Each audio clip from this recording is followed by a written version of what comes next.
हम पूनम कर्ण अपन मिथिला अपन मैथिली चैनल में सबके प्रणाम करै छी। आइ हम एकटा ब्राह्मण के गीत गाबऽ जा रहल छी। नीक लागत तऽ लाइक करब, चैनल के सब्सक्राइब करब, कमेंट में लिखब। तो सुनू ब्राह्मण के गीत।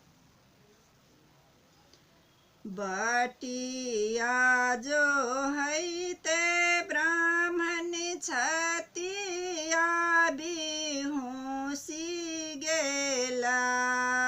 बटिया जो हैते ब्राह्मण छतिया बिहुसी गेला। नैना दोनों बही गेला नीर हे।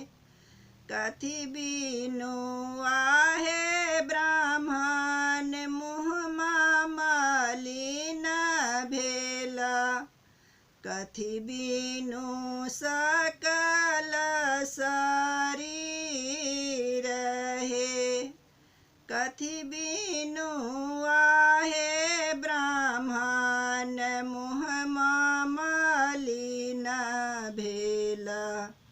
कथी बिनु सकल शरीर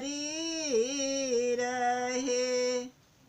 पान बिनु आहे सेवक मुँहमा मलिन भेला।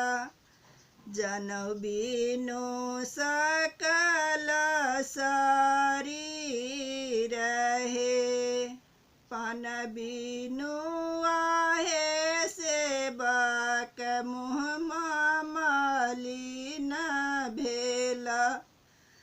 जनौ बिनु सकल शरीर हे। ढोलियाही ढोलियाही पान खुआए बाजोर जानऊ पहिराबयो।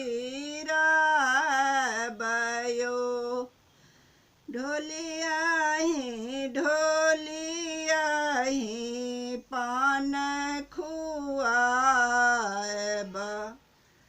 जोरे जानऊ पहिराबयो।